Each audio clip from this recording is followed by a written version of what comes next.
All right, welcome everybody to the March Ozark Fly Fishers meeting. I'm Jacob Voss, the Director of Communications for Ozark Fly Fishers, and here's tonight's schedule. Reminder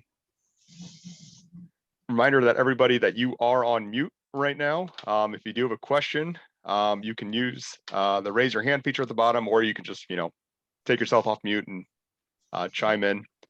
Dan, you want to give us your president's message? Sure. Well, welcome everyone. This is our 50th anniversary is officially on the 31st, and this will serve as our 50th anniversary meeting. So welcome everyone. And I guess my first question is, do we have any new members with us?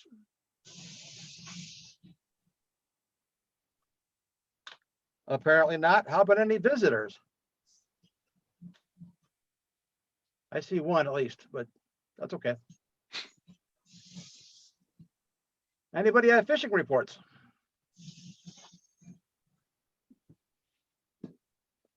Okay. Any report? Yeah, we're fishing the White River and we're fishing the North Park. You gotta stop talking if you want a fishing report. Fishing the White, we're fishing the North Park. White's been running almost no generators or one. North Park's been running two, that means it's at full blown, and they're running them erratically. Meaning you can't count on the forecast or anything else. Fishing is depending on where you are and what you're using. Fishing Al Warsaw and Bob Temper for 2 days loaded at least, or they took at least 50 fish. And Joe and I, who were floating on ourselves with our own flow tubes, we Monday on the White. Wednesday we fished the North Park and it was just blown out. So it's a lot of water everywhere down south here. Nothing's been too good. If you're going to go to Tanny, you better check on it because we understand they're flowing a lot also. That's all, Dan. Thank you. Thank you. Anybody else? Been a little bit wet outside, so it's kind of tough, but education. Anything new from Jim? I don't see Jim in here. Is Jim here? Conservation. Scott? I don't think Scott is here, but he did send an update. It is in this month's newsletter. I think the event he noted has already taken place though. But they are, he told me, getting sort of back in the swing of stream team activity as opposed to last year. So keep an eye on the newsletter and the website, and there should be more conservation activity this year than last. Sounds good. Mr. Lakich, how's the treasury doing? Okay, well, just a heads up for the membership. The books are reconciled, everything is balanced. At our last board meeting, I mentioned to the board that last year, because of the pandemic, we didn't have much of an income stream, especially like our banquet this year, was canceled, and our raffles and stuff. So last year, the club lost about almost right at $4,900. A nice thing that we got recently in the mail was a donation that I want to bring up and mention. It's by a individual it's Ruchi Sharma out of Chicago, Illinois. A gentleman by the name of Gary Strange would come down to the Ozarks to go fishing a lot of times, and he passed away. So Ruchi and their friends put together a $600 donation to the club, which helps offset some of those expenses that we have last year and this year.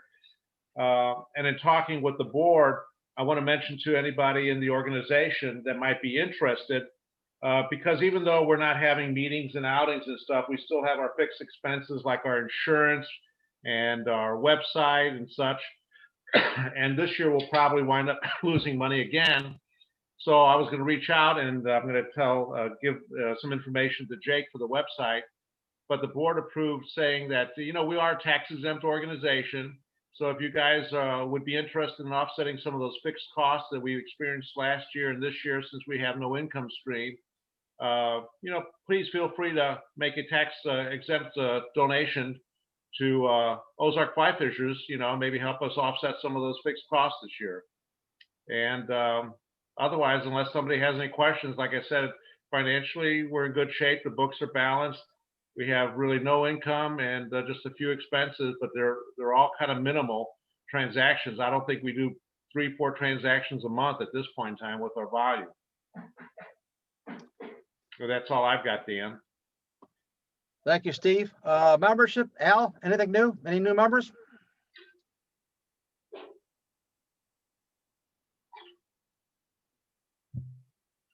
Is Al here? I don't think Maybe we have not. Al. He might not be here, Dan. He mentioned today, though, that we've got more memberships. We have more people joining this year than we did last year. So Well, good.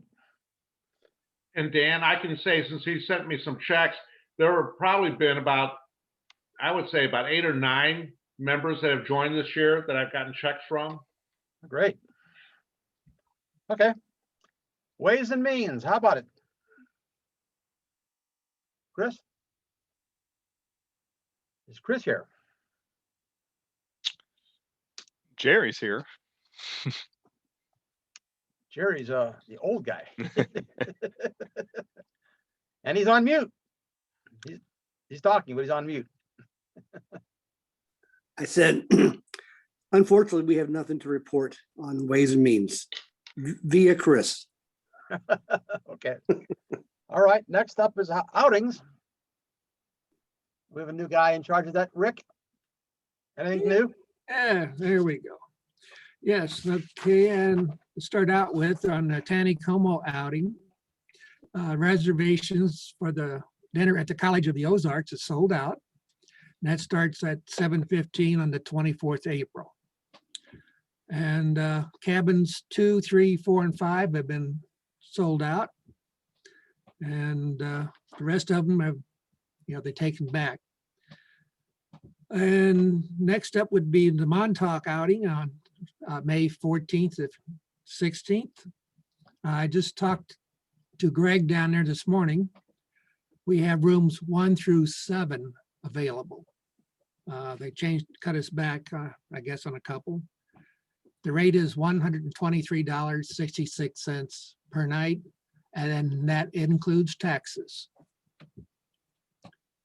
And so let's go ahead and start, I guess, renting out these rooms and seeing what we can do. And, as far as getting down there and hurting some of those fish. Sounds good. Okay, and that's about all I have at this time. Okay, thank you. Mhm. David, any new presentations coming up? Keep an eye out on in the newsletter. Still working on some things. If there's anything in particular you'd like to see, even if it's a paid speaker, we can afford a little bit of that, even though the budget's been cut back. But keep an eye out. We could, the Zoom format gives us some opportunities to see some people we might not otherwise be able to see. So sky's the limit in some regard. Give me a buzz. Thanks. Very good. Steve Antonek, past president. What's going on? Right now, just so everybody knows, Missouri Trout Association is having one of their fly tying meets last weekend in July down at Branson. If anybody's interested, the information would be available. You just have to let me know. Other than that, everything else is canceled. All right. I got a couple of announcements. First one is we've been working with Hannah Yates from KSTK. She's going to interview John Studerman and his son about a story about our 50-year anniversary and his son introducing him to fly fishing. If anyone else has a family member who introduced them to fly fishing, it would really fit into the format. And so this is going to happen probably in April, next month sometime. But she was very interested in the story, and it looks like it's going to go. And John's been in touch with her. So this is looking like a win situation. So I got an email from Sarah Parker Polly. She says, congratulations and happy 50th. Please share my congratulations with members of the Ozark Fly Fishers and give my best to Governor Nixon. She's going to be down at Roaring River tomorrow night, and they're entertaining commissioners. So that's what's going on there. All right, we made it. So here we go. I'd like to introduce Governor Jay Nixon, who's had various positions in the state government as a senator and the attorney general and of governor from 2029 till 2017. 2 terms. He's a double dipper, and he went to UMC, so he's a good old boy, one of the Mizzou folks. And I would like to replicate something Leonard Skinner said a long time ago. I'd like to show me state sure loves the governor. So Governor Jay Nixon, take it up. Thank you very, very much.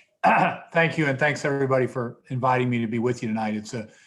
I will have to say, and I'm sure there's some other folks on here that would share this with me. 50-year anniversary doesn't seem like that long to me. I remember 1971 when our basketball team at DeSoto made the state semifinals.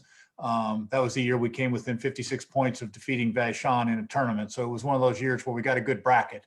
But it was a very fond memory from a long time ago. At least we made it. You know, we were the Final Four. We were 4th, but we made the Final Four. Lost to both Paseo and another school later on. But 71 was a good year. Congratulations, first of all, of maintaining and sustaining this organization for that period and for the energy of the future.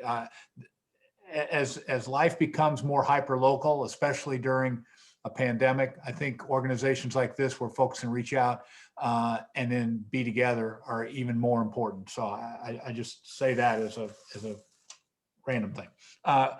First of all, personally, somebody asked me what my involvement in fly fishing. I've been very, very blessed. As somebody mentioned before, my father was a fisherman. But actually, we caught this particular type of fishing from my Uncle Tom, who some of you may know, who was a great fly tyer, great fisherman in and of himself. In my office, I have 50 separate flies that he tied that are up there. But we would take a float trip on the White River each summer with the fathers, the 3 brothers, my dad and his 2 brothers, and the sons.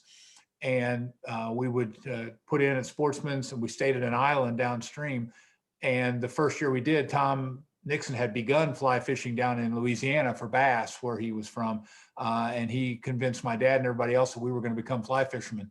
And so we practiced every night and we fished every day. We did that for 5 years. Little did I know that I was getting taught how to fly fish from somebody that would write 3 books on fly fishing, speak all around North America, and was a lifetime fisherman. But it was a wonderful, wonderful opportunity to do that. And I thought the other thing that I'd say is that it has stuck with me and my oldest son. I still have the many of the things that my father gave me, one of which the closest it can possibly be is the Orvis bat and kill rod that he bought at Orvis out east when we were very young, before 1971. Let's put it that way. Almost scared to use it. I continue to fish. I have later in life, but we began fishing in the saltwater. I've caught bonefish and tarpon.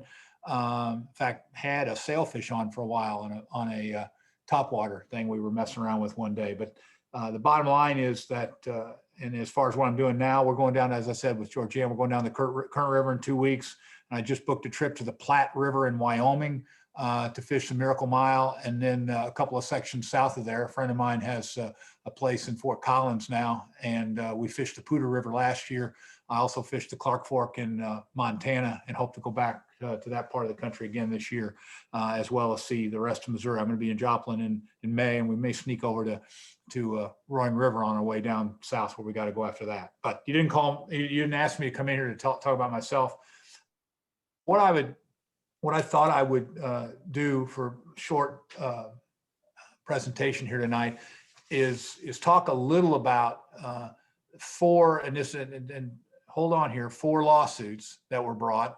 And the reason I'm talking about these is that Missouri has an incredibly strong history in conservation and parks, incredibly strong. In 1936, we passed the Conservation Constitutional Amendment. The first case that I would talk about is 1938. This was a case called Marsh v. Bartlett, and it laid out the power of the Conservation Commission and its entities to actually determine what fishing seasons and hunting seasons were. They set up a case down in the southern part of the state in which a fellow caught a fish one day after the season. He was given a $5 fine, and then he sued saying on that, the bottom line, the case went to the Supreme Court, and the Supreme Court ruled that the Conservation Commission did in fact have authority to set seasons for wildlife in Missouri, including fish. Those powers laid out in that 1938 state Supreme Court decision remain resolute today and powerful today. I should also note that the reasoning of that case came from an amicus brief filed by the Conservation Federation and a fellow named Lom Hames, who was a state senator from Springfield a bunch of years ago, was the primary author of that. And that language that protects the right of the Conservation Commission to establish seasons, to establish control over game, and to charge for that at a reasonable, comes all from that 1938 case. Then we have a case that I think is near and dear to everybody, but I think not as many people know about the law cases, and it's called Elder v. Delcor. Some of you may be marginally aware of Elder v. Delcor. It's a state Supreme Court case of 1954. And if you don't know the case, you certainly know what it gets you. And what it gets you, this is the case that says that it is your right to fish, canoe, picnic, and move down the streams of the state of Missouri. This case was brought, it's a fascinating case. If you ever get a chance to, I can send everybody thousands of pages if you like. But the bottom line is that this is on the Merrimack River. The facts were such that, that Mr. Elder and his wife floating down the Merrimack River. Delcor's property shows up. He's got a thing built across the river to make it difficult to get in. And he confronts the fishing person and his wife and says that they're trespassing. They say, no, we're not. We have a right to be here. That led obviously to litigation, which ultimately led to, once again, a state Supreme Court case that put Missouri at the time in 1954 with very few other states. At that time, Wisconsin and Michigan were the only ones. And from a law perspective, the land owned under the river is owned by the adjacent property owners. The water and the meander point, was what the case calls it. Meander point meaning where the water goes in natural flooding. That's public. That's public for the use of the public. And I should also note one part of that case, the Elder versus Delacor decision took judicial notice of the fact that the Merrimack River has long been known as a very popular fishing stream. So if anybody needs to prove that, that's the way to do it. The bottom line is that this was a case that just reading from it really, really quickly, pressed down the water obstruction. So he pushed it down, passed over the same continuing short distance down the river to a point where he found a log jam across the river, which could not be removed by him. At that point, he and his wife removed the canoe and drug the canoe around on the bank owned by Mr. Delacor for about 30 yards and then re-entered the stream. And I love this from a Supreme Court case. As they re-entered the stream, he removed his fly rod from the canoe and waded down the stream for a distance to fish. So the people that made the law that says it's okay for you to use your canoes, use whatever, use the streams of our state to fish and to picnic and do the things you do along there was a fly fisherman back in 1954. So another interesting part from the law part, I don't mean you guys didn't want me to be here as a lawyer tonight, but the law part, this is kind of an important case. And as some of you in the St. Louis area recall, about 4 years ago, a guy in Franklin County walked out on a gravel bar where somebody was on that gravel bar and shot him and killed him. And his defense was that he was on private property and the guy had the right under the Castle Doctrine to defend his property, and he shot the guy.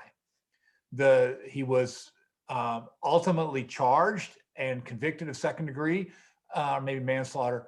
because of Elder v. Delacour. The case said, no, it was not trespass for a guy who was fishing to walk onto a gravel bar. And I don't need anybody here or any of us to get shot to prove it twice. But the bottom line is, in the most significant crucible of tests, Elder versus Delacour stood the test, and it is exceptionally good for us to be able to do that. Now, but from a legal perspective, last part on this part of it, we'll move on, but I want to read from a law review article. It says, by establishing the public right to fish in a floatable stream. Now, you'll hear people talk about navigable streams all the time, and navigable is one standard. And if it's navigable, that's fine. But for fishing, you do not have to be navigable. It only has to be floatable. That difference in that standard, by establishing a public right to fish in a floatable stream whose beds and banks are privately owned, Missouri has followed a water policy adopted in such states as Michigan and Wisconsin, whose water courses are an attraction to tourists and a source of enjoyment to residents. So not every state has this. We never passed a law giving anybody this right. I don't know that you could pass a law doing this. I don't know that you could pass a bill through the legislature to do this. The way I look at these issues on conservation and outdoors issues, it seems like it's really hard to pass things, especially these days. And so because of Elder versus Delacour, you, your friends, your neighbors, everyone in our state, whether you're Missourians or not, have a public right to fish in the floatable streams, even where the banks and the beds are privately owned. Big case, important case, not been overruled, not been attacked anytime since 1954. So I didn't know how many people knew about that. The reason I'm so up on this is that yesterday we filed a brief that I led on dealing with the issues on the 11 point. Let me explain that very, very quickly.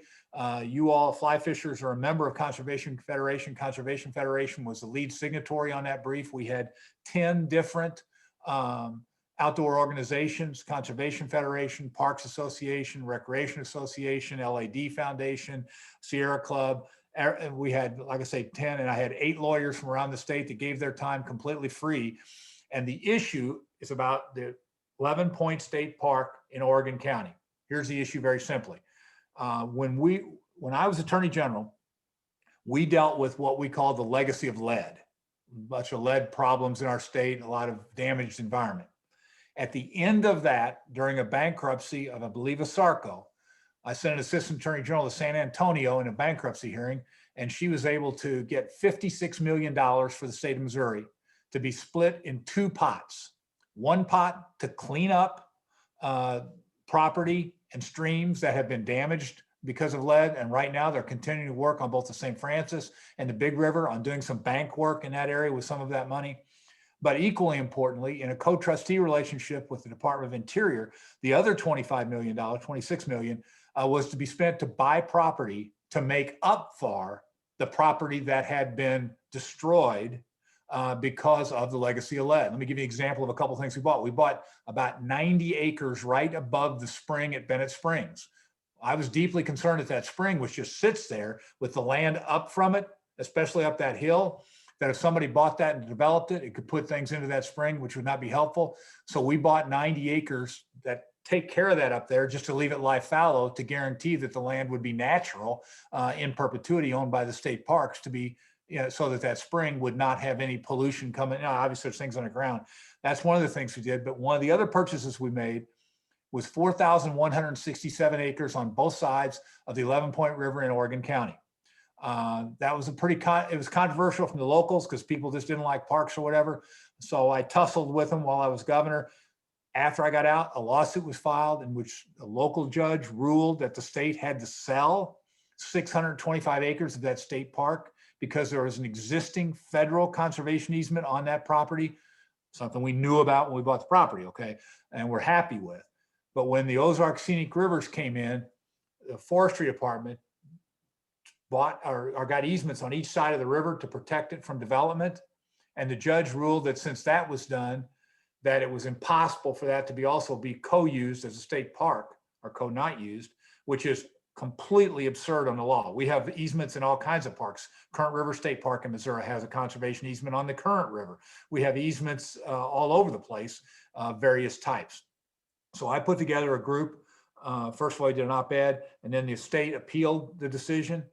So we filed yesterday an amicus brief, a friend of the court brief, representing all of these groups, indicating to the court both the history of and the importance of conservation in our state, but more importantly, that we are not going to let judges sell state parks, especially in this situation, for these lame of reasons.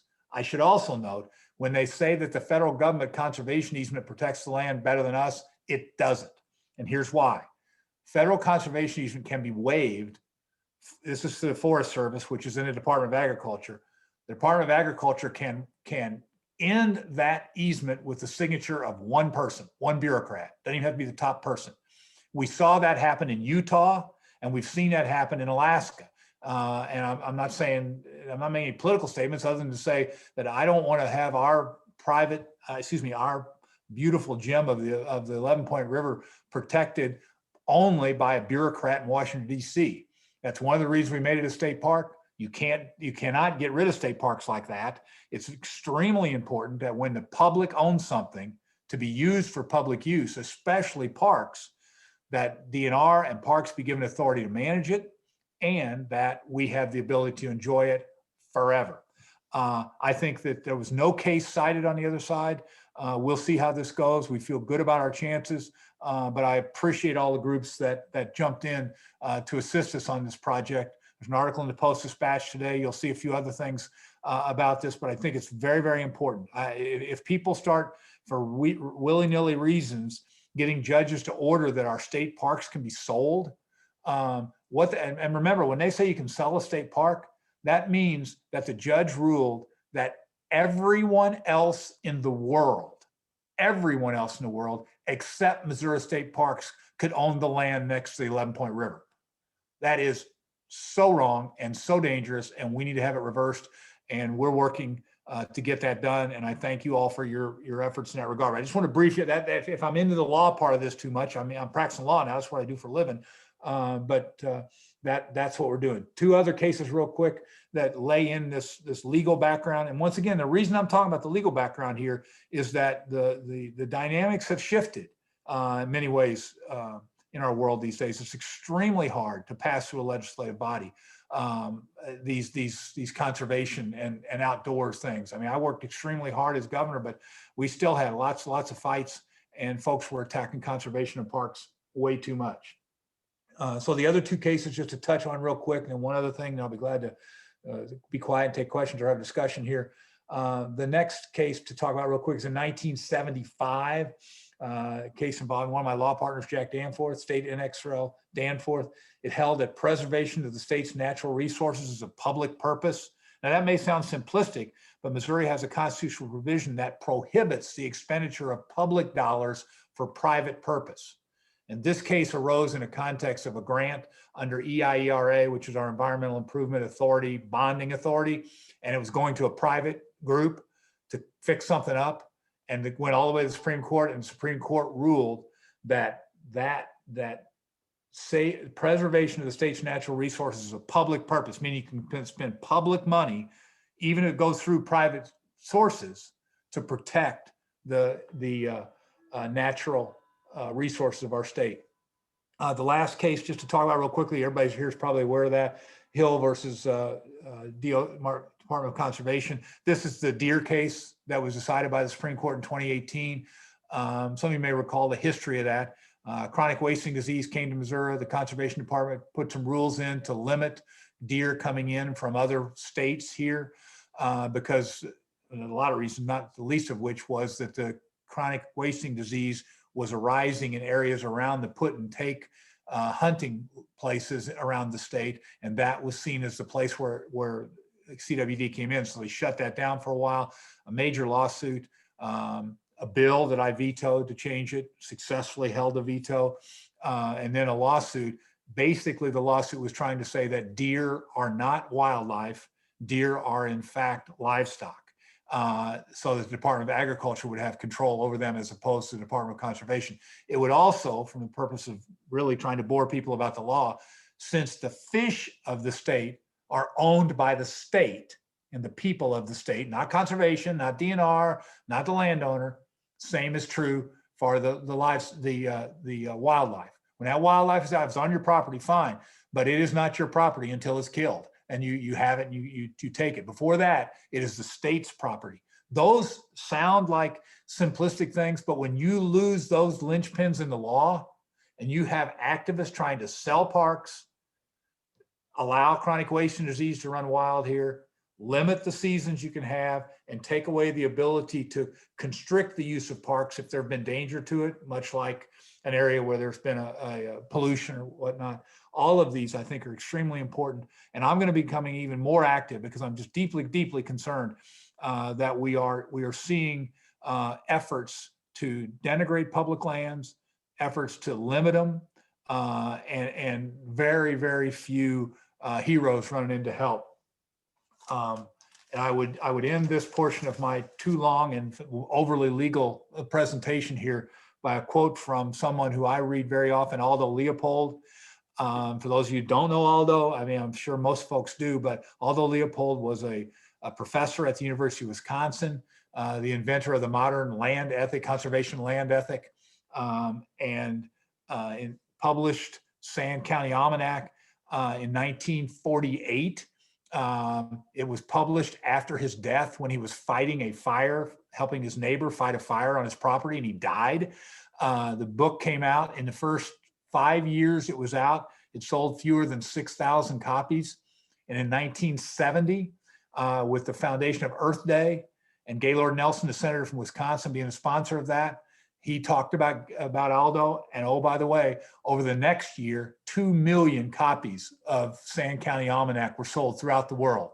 I highly recommend it. It's a wonderful book. It's got all kinds of other things in it. And also the best short story, I think, that exists, the story about the wolves. He's the one that wrote the story about how, you had to let wolves live on in order to keep them balanced. Otherwise, the deer would eat everything and you couldn't have trees or whatnot. So I will finish these remarks and open myself up for questions or discussion with an Aldo Leopold quote, in which he said, "Conservation is a positive exercise of skill and insight, not merely a negative exercise of abstinence and caution." And I think that's especially important for us.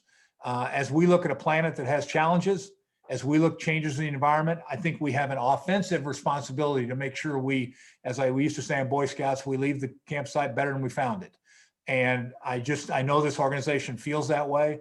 And I deeply appreciate all that you do to carry that to the next generation. And the second part of that is we need to make sure we're getting more young folks outside. So hearing the stories about John and teaching fly fishing and whatnot, it's just exceptionally important that all of us get younger folks outside and lead them in ways that are possible. The 11 Point is also, finish it with one quick story, then go ahead and take a question. 11 Point is a special place in my heart because it's the stream I was on when it was the first time in my life I had a gun pointed at me. We were floating the 11 Point, my father and I, and the brothers. I was very young, I'd say I was 10 or 11. And they had gone ahead and made camp. And there was a bend in the river where each year when we floated that river, a farmer there grew sweet corn. And so amazingly enough, my father and his brothers would assign the task of extracting a few ears of that to be roasted on the fire that night. And so since I was the youngest guy, they sent me and my dad to get the corn.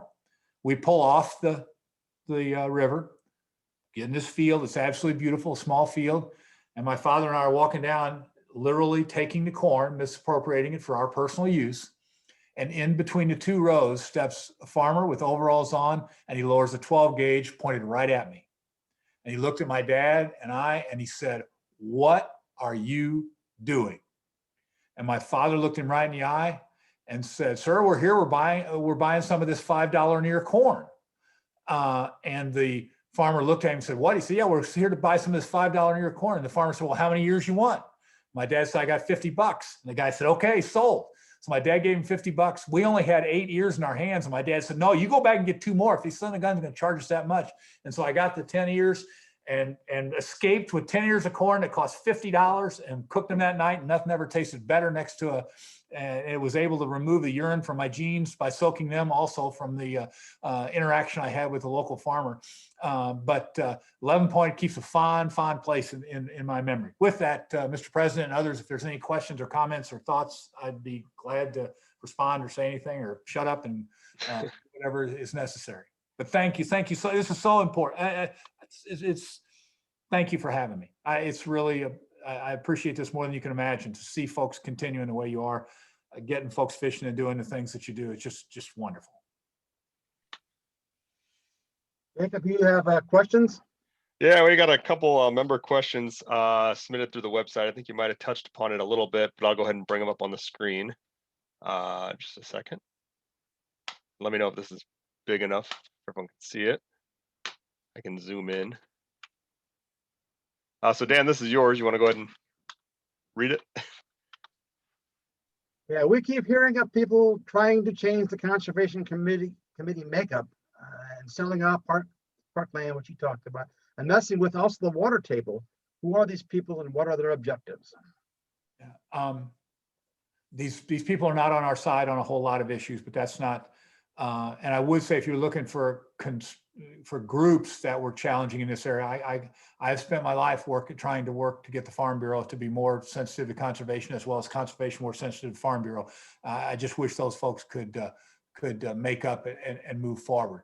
I think there's three issues here. The Conservation Commission, I think that's a land use issue. I think a number of folks in the rural area feel like they own too much land or do too much or whatever. And there's been a constant fight. I mean, it was every year, the bill was filed every year I was there.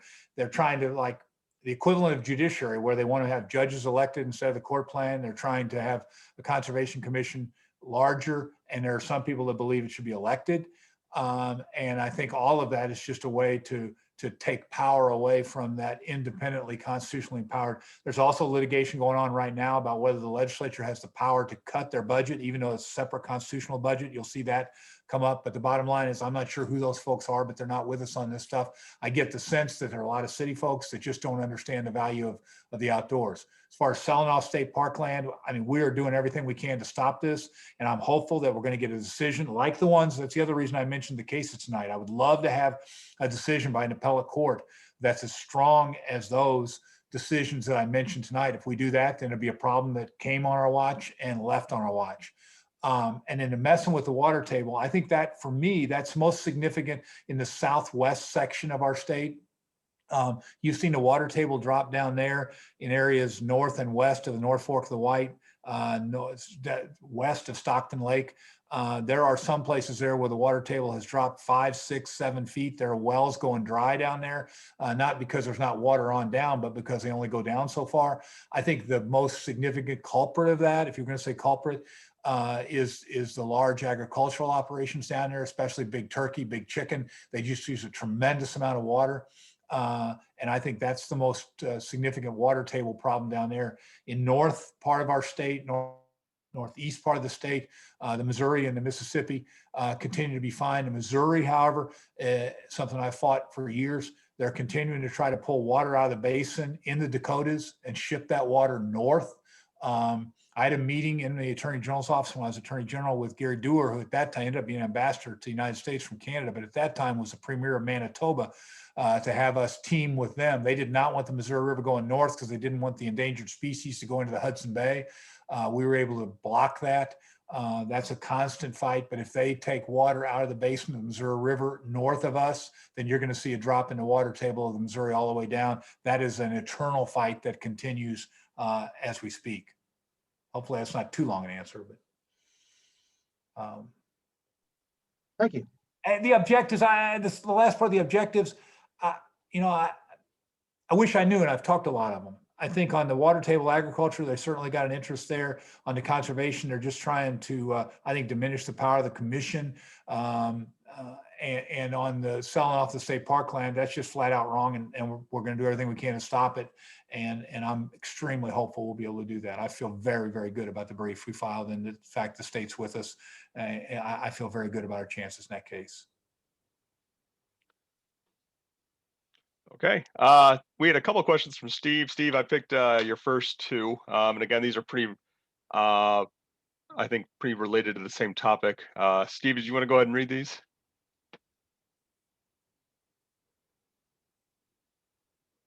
Steve Lekich, you might be on mute.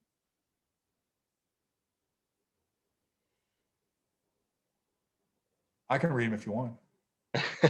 I'll go ahead and read them. How does Governor Nixon feel about the new Conservation Commission being increased to the number size of 8 districts versus the previous method? And how does he believe the new commission will truly improve the performance of the Conservation Department and enhance the benefits to the state?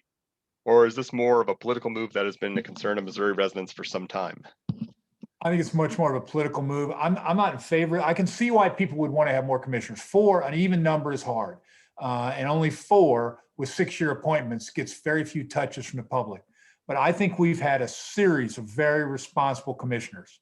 I think you would have to, the vast majority of the people that get appointed to the Conservation Commission are folks that really understand those areas, are committed to it, commit the time to it. They didn't run for it. They sought it out. Governors chose them. I feel extremely good about the people I appointed and how hard they work, Democrats and Republicans, men and women, urban and rural, whatever. So I don't think you need to have 8 districts. I don't think it does. I think it's a solution hunting for a problem, but a lot worse solutions than having 8 districts versus 4. But the districts we have now are not geographic districts. So this would be the first time that you would literally be representing an interest.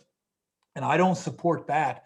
Let me give you an example. I mean, in Kansas City, you have these sub districts for the city council people. So you have a smaller district and then a citywide, and it ends up being fights between the folks protecting their region, as opposed to a conservation commission where the goal is to have the broader interests of everyone represented in every vote, not the parochial interests of a certain region or corner of a state. So I am against geographically assigning commissioners. I think the Senate can take care of that. If you appoint too many people from one area and they don't like that, they just won't pass them, and the governor will have to appoint somebody from a different area. But I think assigning people a region picks up. Missouri is a very diverse state. Very diverse state. I mean, you're as likely in Tarkio to be reading the Omaha paper as the Maryville paper. You're as likely in the Boot Heel to be going for the weekend to Memphis as you are St. Louis. And we touch more states than any other state. The bottom line, we're a very diverse state, and the Conservation Commission, by having people all who swear a single oath to a single responsibility and are required because they're an even numbered commission to work together, I think is something that when the folks that came up with that idea now 78 years ago, I think they were right. I don't think it's a thing that needs changed. Okay, that is the end of our user submitted questions. If anybody else on the call does have a question, you can go ahead and unmute. I think Leo, you have your hand up. You want to go ahead? Yeah, just a comment. Can you hear me okay? Yeah. That Tom Nixon did a presentation at one of our meetings, I guess 30 plus years ago. And he was using surveyor tape to make lures for bass. I don't know if anybody else remembers that, but it was quite interesting. Stuck with me all these years. And they were like spinner baits. I don't think they had spinners, but it was something like that. And he was really unique in the way he did that, and then he did a real good presentation about it. He's a very entertaining guy and a very gifted fisherman. And he fished once he retired, he fished every day. He moved back to Warrensburg, Missouri. That's where his wife was from, and lived there the last 15 years of his life. And I believe he fished 365 days a year. He would be getting stopped by the police sometimes because he would drive with his van with his boat on the top. But being an engineer, he didn't want to throw the straps over the top of it, so he put wing nuts on it. So it looked like he was driving down the road with nothing holding his thing on. So people would pull him over and say, isn't that thing going to fly off? But he was very ingenious. He invented a lot of flies. I'm a fan of what's called a cockasoo pig boat, which is a spinner bait for a fly rod that he invented that caught a tremendous amount of fish, bass down in the bayous where he was working for Pittsburgh Plate Glass.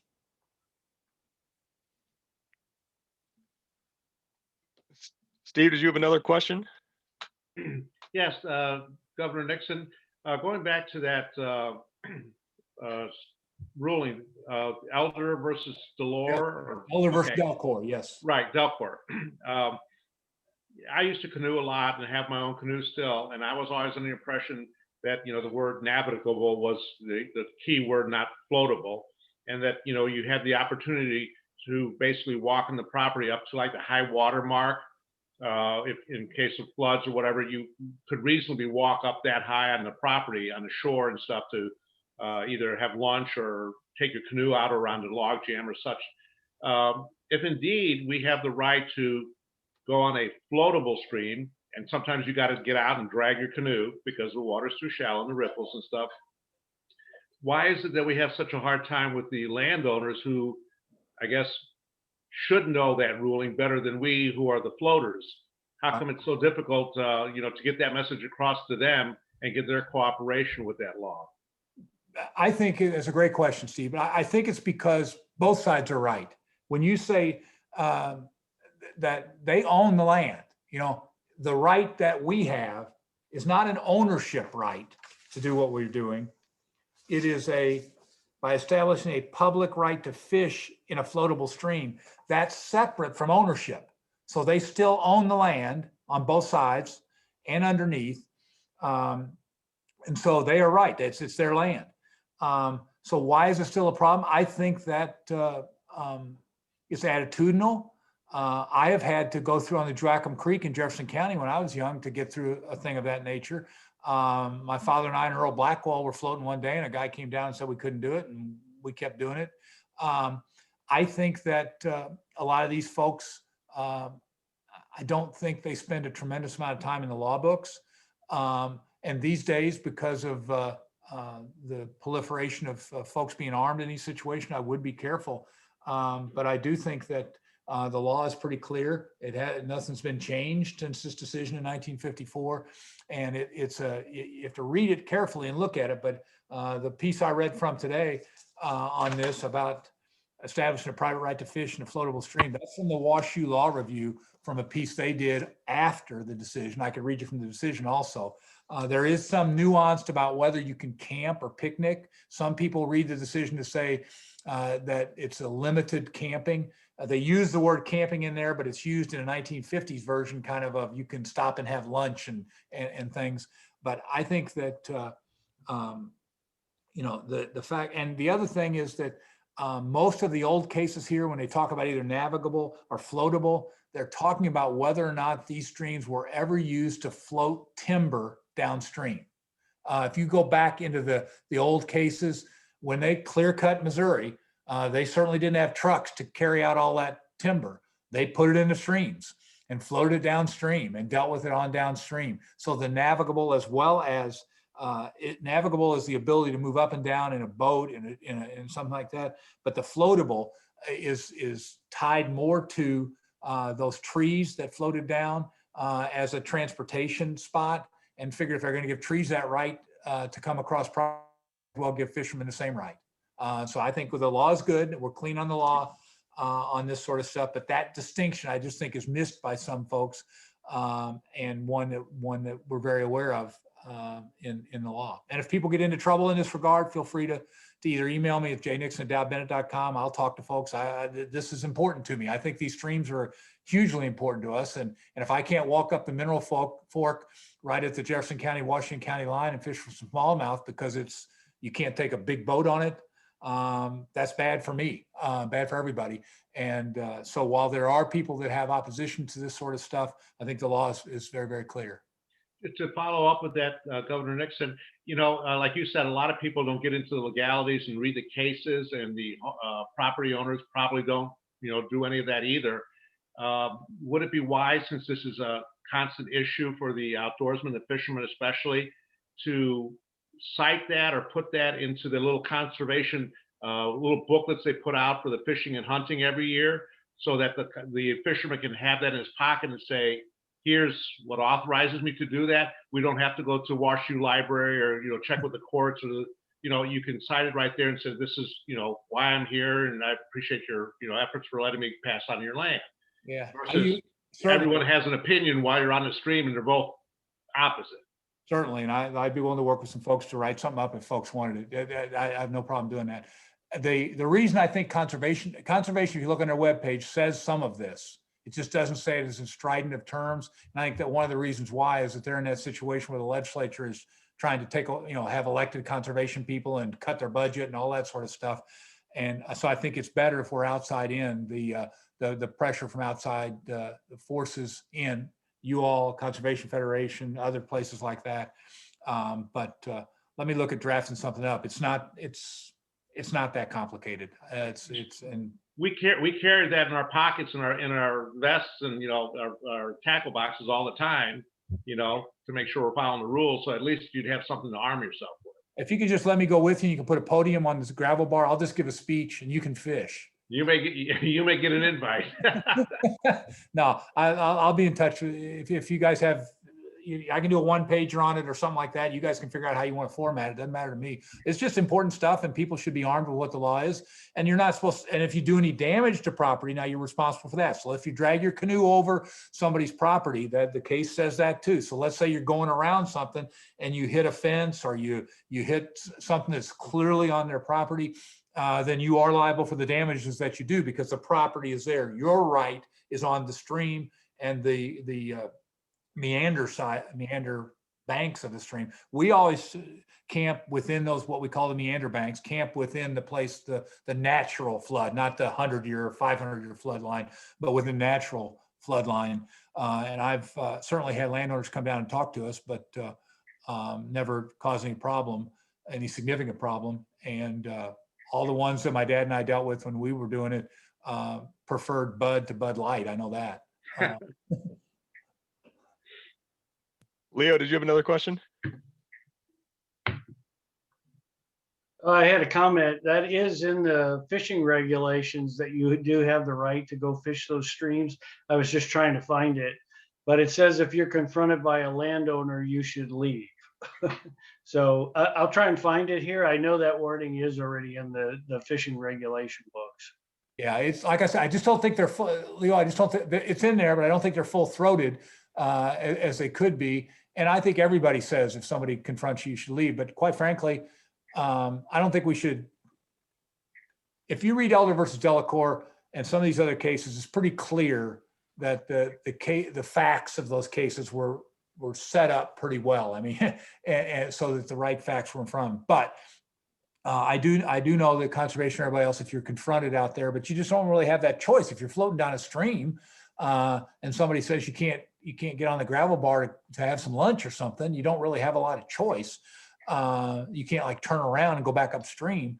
So the bottom line is this is the law. The more we talk about it, the better it'll be for everybody. I think if it becomes known, but like I say, it's a 1954 case. It's been a while since that. And if I can be of help or others can be of help, then I want to do that. All right. Any other questions from our membership tonight? Yes, do you have a second? Yeah, go ahead, Bob. Yeah, Jay, just a couple of things. First of all, I really appreciate it. I wanted to talk to you about the feasibility. Highway F on Mineral Fork Creek. For years, you could park there as part of a state basically owned property. It's been totally shut down last 3 years. Apparently somebody in a van died there and the landowner kicked people out. It's superb fishing on Mineral Fork if you can get in there, but you cannot now. And it appears the Washington County Sheriff is very much in, I don't know if cahoots is the right name, but he certainly tends to back up the landowners that chase people out of there. I.e., I guess my question, what procedure is there that we can go to the Missouri Department of Conservation and petition for that to become an access area on Mineral Fork Creek? I think that if you could get a resolution for the Ozark Fly Fishers, that should be, and you could forward that to the Missouri Department of Conservation, that would be a good beginning of a conversation. I think taking a formal action in which you say, this is a good place to fish. It traditionally has been used by us. We believe in property rights. We believe in respecting people's rights, but we also want to fish the stream. And the only way to fish that stream, it's a small stream. Those of you who haven't fished it, you get the right time, some decent fish in there at the right time. And then late in the summer, it's a really good stream, I think. But I would one last thing. if you don't Right. mind. And then the other thing, a friend we all have there is appellate court judge Gary Gertner. Okay. Judge Gertner has a piece of property that his family's had for a long time right on the Mineral Fork. I fished with them down there. And he's a friend, and he's a great conservation supporter in a lot of ways. I'll next time I talk to him, I'll say something that you guys might push that, because he would be a guy that would be helpful. He owns property, but yet he's on our side on these issues. Yeah. Jay, one last thing. This goes back to 1973.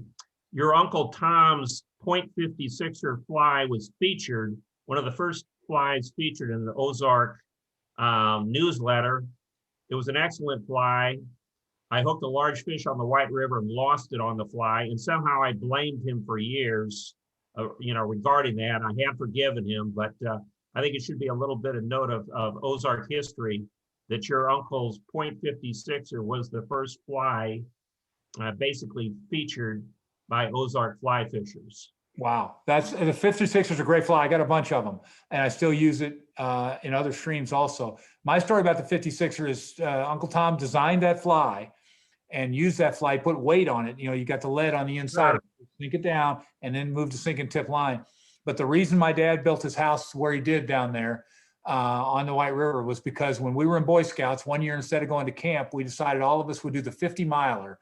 And what we were going to do and what we did was we canoed the White River from the dam all the way down to the Buffalo.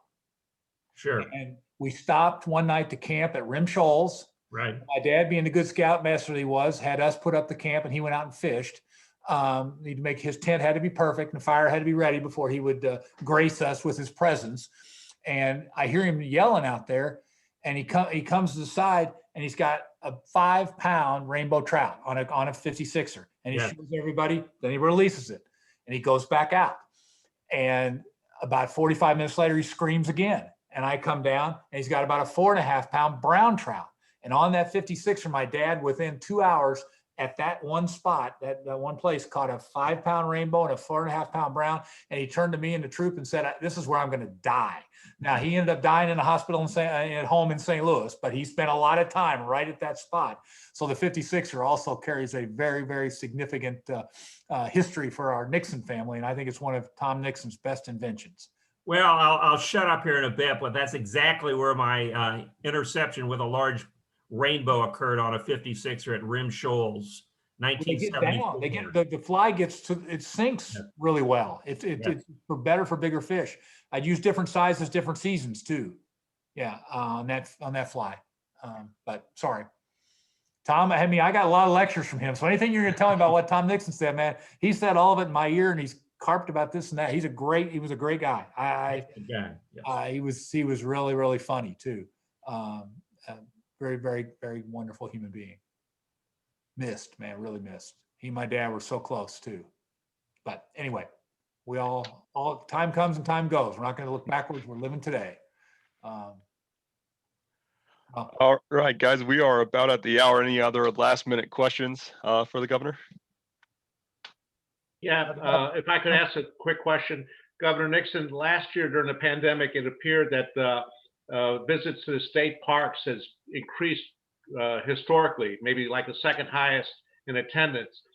And with that influx and hopefully continued support, do you see that the state is willing to start investing money in repairing some of those old cabins, let's say at Big Springs State Park and Montauk, things that have fallen behind in repairs and stuff? Do you see that happening in the near future? Or is there a discussion on supporting that? Yes, there is. This year, in the original budget passed through the House side, they put an additional $68 million for upkeep and upgrades. I don't know if that'll hold all the way through, but the plan is to add about 3 or 4 cabins to Echo Bluff, refurbish a significant number of cabins at Montauk, also bringing up to speed some of the ones at Bennett that are on down in the park, not the ones on the top that are newer. Also Babbler State Park and some others. We put it part of a significant bond issue. We put some money in, but I think this is the year with the additional COVID money coming in and the exact fact that you talked about, which is this unprecedented use of the public by public outdoor facilities. I teach a class at WashU Law School on the Rails to Trails Act. And anybody wants to grade my final, I've still got about 20 of them sitting on my desk at the office. But I'm also very interested in getting that Rock Island Trail completed, the 144 miles between Windsor and Franklin County. That's not on their list to be done, but I think this is a year in which they're going to invest some of those resources to hopefully fix those cabins up in some of those other facilities. I don't know how much they'll do, but your all's voice and thanking people and talking to people about it is really, really important, because it was, those are, we established what we call 2020 plan when I was governor, in which our goal is to get to 20 million visitors a year in our park and get $20 million from those people. Free to get in, but we did things like, if you go there for a hiking map, you get a free one in black and white, but if you want to get a color one, it's like $3. Only they both cost basically the same to make. So we're making $2.90 on a colored one, and to try to make money. And we got going. Bill Bryan did a heck of a job in doing that. We had some entrepreneurial folks. I'm not sure where the dollar side is on that, but we were able to offset additional costs, and we're able to, for example, Echo Bluff, I had 16,000 acres of parkland to Missouri while I was governor, and we spent new money, over 120 million of various things. Echo Bluff was completely built, paid for, not a single penny of debt on the whole thing, which opens up a lot of areas. I also think they're gonna refurbish the lodge the old lodge at Current River State Park. For those of you who have not been to Current River State Park, it's the old Alton Box corporate retreat that they had in there, almost like a motel. It got old. I used it for meetings sometimes when I was governor, because it was a place you could go and you could get stuff done. Nobody was around it. We did a cabinet retreat there once, but they are going to invest some dollars there. I'll plead guilty right now. The only thing I invested there significantly was about $50,000 to save a basketball court that was built inside a wooden basketball court. But I played, so it's if you want to play basketball, Current River State Park's got a really nice court.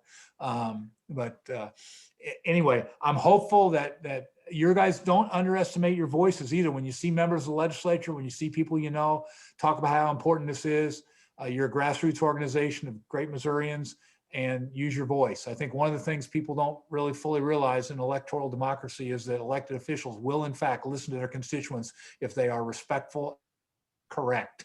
And I think on the investment in our parks, the amount of money we make on that. I mean, I was asked by the Western Governor Association with Dayton Duncan to make a presentation on the economic aspects of parks. And we were able to prove almost $7 for every dollar we spent in return and economic benefit for the state on the Missouri park system. I can show you the math. It's right there. So when you're talking to folks, talk not only about the outdoor benefit of it, also the economic benefit, not only tourism, but additional spend and the health benefits to boot. Anyway, I could go on, and you guys got to go to end your meeting. Once again, I want to thank everybody for having me and look forward to seeing you all on a stream somewhere. All right, I got just a few more things to say. First off, the 31st is officially Ozark Fly Fishers Day as declared by the county. I thank Matthew McLaughlin and Dr. Sam Page. And we have a plaque denoting that's going to get hung up at the Sherway where we meet. I'd like to thank Nancy Johnson, who is my contact for you, and she did a great job. And we ought to go fishing sometime. What do you say we invite you sometime? How's that go? Oh, you're back on mute.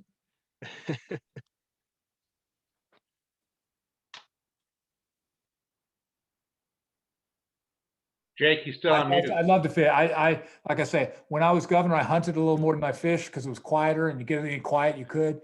And I still hunt a fair amount, but fishing is my, if I was ranking them, fishing comes in front of hunting, but hunting was just, there were moments when it felt good as governor to shoot something. It just kind of released the pressure. Shoot something legally, excuse me. Maybe that's why I did it. I'm not nearly as stressed now, so maybe I can fool a trout now would be better. And I would want to bring, if he was down home, I'd like to bring my oldest son too. He's going to be a pretty good fisherman. Jeremiah is committed and a good caster. But I'd love to fish. Feel free to invite me. And if I can make it, I sure love to fish with you folks. I can learn a lot from you too. I am sure, 100% sure. You're on the list. Okay, our next meeting is on April 22nd. I thank the governor and everyone else who has helped us along here. And be well, my friends. Thank you. Good luck, guys. Very good.